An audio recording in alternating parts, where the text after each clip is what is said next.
Okay, so I'm going to assume I haven't heard anything from anyone. I'm going to assume that that y'all can hear me, and I am going to go ahead and fire away. So this morning's Whitestone is almost exactly where it was yesterday. It's 1807 to 1808 and a quarter. And I apologize. I actually think that I had intended to move that. Hold on one second. I'm going to check my notes real quick. No, we're fine. 1808 and a quarter. And 1808 is the Globex high. So that's really the hurdle we have to get off of, get up and above. If we look at the overnight trading, let me pull this over here real quick. Give me just one sec, because that's where I want to start today.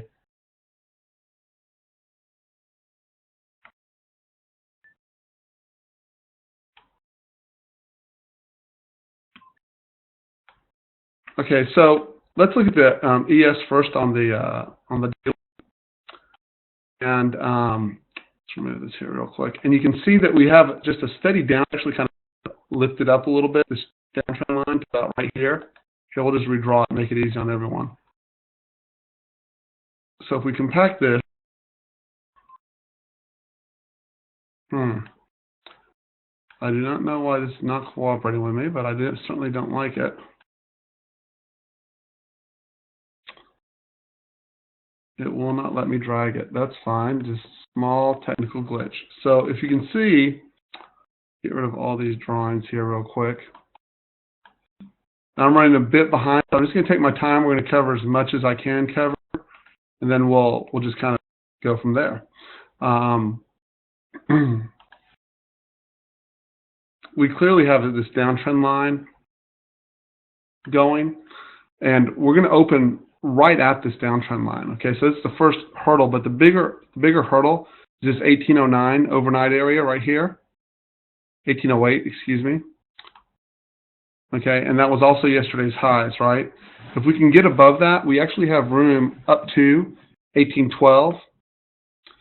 And so the bigger issue is just that we're consolidating, and we broke. And in order to break, we need to get below the 1796.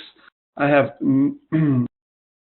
a chart here real quick because that'll help us out a little bit. Here we go. Okay. So we can see that we've broken this last little up, and we've been struggling really since Monday to kind of get towards any new highs. Here we just kind of petered out. Look how much strength we had coming into this, and then we just kind of have petered out here. And the issue with that, let me get back to my drawing tools here real quick.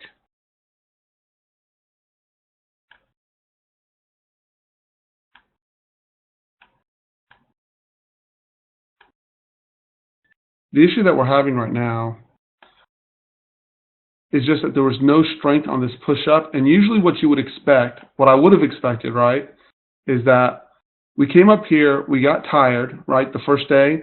We kind of pulled back a little bit, and we basically pulled back to break out. And we just had no strength yesterday. And if you look this morning, even now, we're trading at what, 1803 3/4. We've had some pretty good news. They've settled the debt issue that was on the horizon coming into the New Year's. There's really been a few pieces of decent news out there, and it just hasn't been able to push above this 1812, which gives me indications that they're tired. All day yesterday, we were met with responsive sellers. Last night, we popped up to this 1808 area, and we were met with responsive sellers. And this morning, we're just not showing an overwhelming amount of strength. If we look over here, right, if we look bigger picture, and again, this is a 24-hour chart, right? But if we look bigger picture, the real critical area here is this, in terms of defining downside, is this area right in here. Okay, this is held each time we've come in. If we can get below that 1796, we actually open the door to some pretty big downside, right? And you can see we had a double top here, and then we finally broke through, backside tested, and then made the move to new highs. We need to break this again. Now, it's very possible we follow this exact same pattern, right? We come back in, we test back down below, and we come back up to break this high a second time. We did this once. We failed a second time. It kind of looks very similar to this, okay?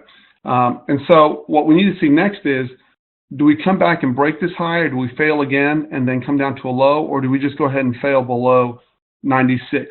The other key issue is between this 1806, I'm going to say, and 1800 is Chop City. Look how choppy it was here, and look how choppy it's been in here, right? It's been a really difficult area to trade. This was all okay area. Everything below here gave you fairly definitive entries. And what I mean by that is, if you took a short in this area, look how quickly it rejected out of here, right? Even the first time in, we rejected out pretty solidly. But once we got in between this, I'm going to call it 1802 to 1806 area, we've just been Chop City, and we've been sitting and sitting and sitting. And that's an area where you can really find yourself getting tremendously chopped up with small moves and tight stops. The best way to play those, right, is to wait till we get out of these areas, or play at the very edges and keep your stops relatively tight on either side, right? So this morning, the first hurdle, with that in mind, okay, let's jump for a second. Okay, and let's trash all this real fast. So this morning, the first thing I'm going to do is queue off of NQ, right? The way I want to set up my day, I assume we're going to open around 1803. It looks like it's pretty quiet right now, so let's just assume we're going to have an 1803 open, which puts us right at gap fill, right? So when I'm trading, the first thing I want is I want a good rotation to put the trade that I'm going to take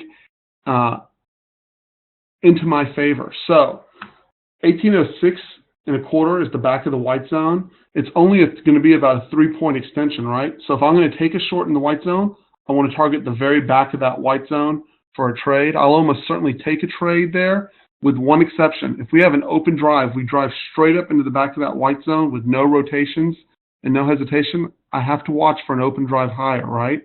Again, what are the characteristics we're looking for in an open drive higher? First of all, there'll be a strong tick reading, small rotations, and there'll be a lot of force in that drive, right? Usually the first 15 minutes are solid green candles. Number one indication. Number two indication, lack or very small counter rotations, right? And then the third one is we have a hard time getting below zero on the tick. Now, if we don't have all three of those, the odds of it having a open drive are lower, and I'm usually quite willing to take a trade in the white zone. I'm just going to target the back of that white zone so I can get a good rotation lower. On the long side, right, I would suspect the first time into Globex lows that we get responsive buyers the first time in, right? And my guess would be that we could get a 2-point rotation up. So that would look like this, right? We open up above, we fail. Okay, again, looking for characteristics of an open drive lower would be a very extreme low tick reading, right? Negative 500, negative 600, that isn't lifting. Lack of rotation, right? And the first 3 bars, the first 15 minutes of the day, solid red bars. In that case, I'll be looking for my first rotation back up to short. But my assumption is we're going to come in because there's really nothing much driving the market.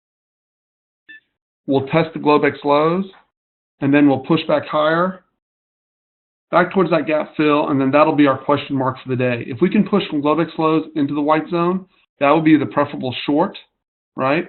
And then let me check real quick in terms of our news front here real quick. All right.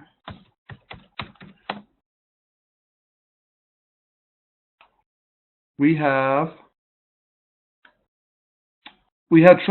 Secretary Treasurer Liu speaks, but that's about it. So the other issue that we have on the table is there's not much pushing the market. So I'm not expecting a directional day either way. Actually, with no news on the table, we could just end up with another balanced day. How do we know we're not going to have a balanced day?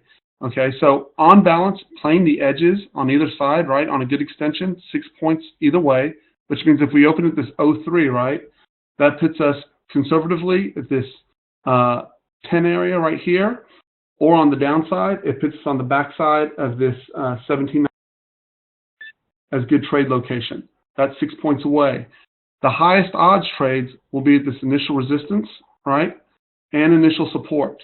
A key to that, if we get to initial resistance, right, keep in mind that we'll be at new yearly highs, and it's a more aggressive trade.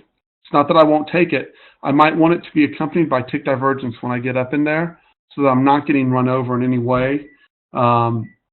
If I'm a conservative trader, right? If I'm an aggressive trader, I may just take it right into the middle to back of that 1814, 1816 and a half area. On the initial support area, I'm more willing to take the first run towards that 1790, 92 area for a rotation back. If we break, we'll have to break this 1796 area, right? It would make sense that we break, scare everyone out, and come back in for a backside retest. And then we would have to figure out from there whether it's going to reject or whether we're just going to recapture the range. And my guess is without any news, unless sellers just overwhelm and we're truly breaking, we'll probably come back in and recapture the range. Remember, on most days, even on down days, and again, I keep reiterating this because we haven't had one in so long, right? If we break to the downside, what usually happens is we get a break, but then we usually get a fairly strong push and a close back into the meat of the body, right? And if you'll go back and look a couple months ago when we used to have down days, that's exactly what would happen. The other option for us is, and really what I'm probably expecting more of is this, right? Where we get breaks on the edges with no news. We could probably do something like this, right, through the course of the day, and then end up with trash in the afternoon. There's nothing to drive the market. That's the third scenario. So we know what's going on for breaks, right? First of all, to get a break above, we have to get above the 1808, and I don't expect that to happen very easily, right? We rejected right out of there last night. I'd expect responsive sellers there the first time. On the downside, right, we know that we had responsive buyers at 1799 overnight, and I would expect them to respond the first time there. If we break below, right, and test the 1796 area where we've been finding support prior, and then we push back and we close back above Globex lows, the natural expectation would be that we push back up and trade to the other end of the range, right? By the same token, the third option is we open up, we drive up above the white zone and above Globex highs, right? We test annual highs and we close back below and hold below, right? Then my expectation would be just the opposite. We test back to the other end of the range from that side. And that's probably going to be the more likely scenario. We'll use tick to guide us. I don't think I have another scenario from there. I do want to look at, I did notice one thing on the volume profiles. Let me switch over. How much time do I have? We have 5 minutes still, so let's take a quick look.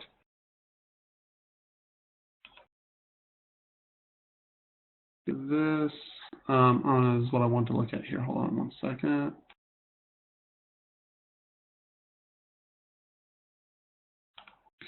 On the NASDAQ.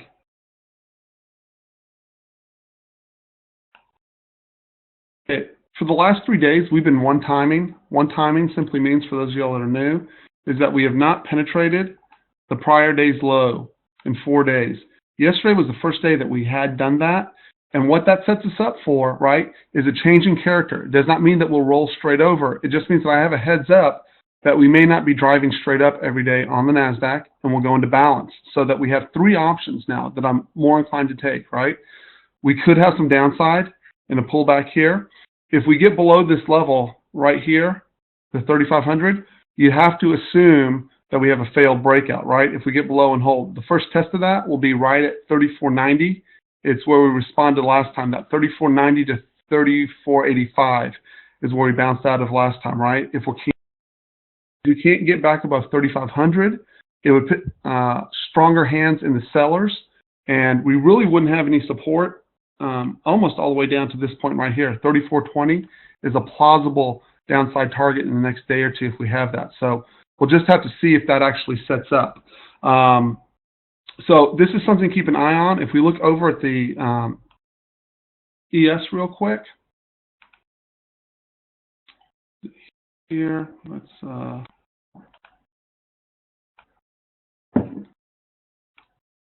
pull that up here. On ES, same situation. You can see that for the last couple of days, right, we've not been able to penetrate prior day's lows until yesterday. Okay, and an example of where we had that situation set up prior is, you don't have to look too far back and you can see that the curve changed, right? So if we look, this was the first day. Let's trash this. A couple of days ago. This was the first day that we had to close, you'll notice all these days, we did not penetrate prior day's lows, right? So you can see this is the first day where we penetrated prior day's lows, and we actually closed below the prior day's lows as well. And you can see that brought up a change in character. For 3 days, right, we had balanced markets, right, where we traded to extremes on either end and then pushed back to the middle. So that's one option, right, when we had downside bias. The other two options that are still, it doesn't have to happen that way. It's simply a heads up, right?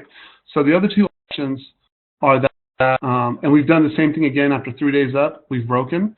So we have three options. You can simply continue to go higher, not as likely, balance, more likely, or we roll over to the breakdown to the downside. But I'm less inclined to think that buyers are in as much control as they were prior to yesterday. So that's what I have today, guys. Remember, large rotations give you an edge when you're taking a trade. If you're taking a trade with less than a 4-point rotation in ES, it's even a marginal trade because your odds of getting stopped are very high. If you take it when it's very stretched, and particularly with tick divergence, back of the zones, those kinds of things, you have very high odds of making money.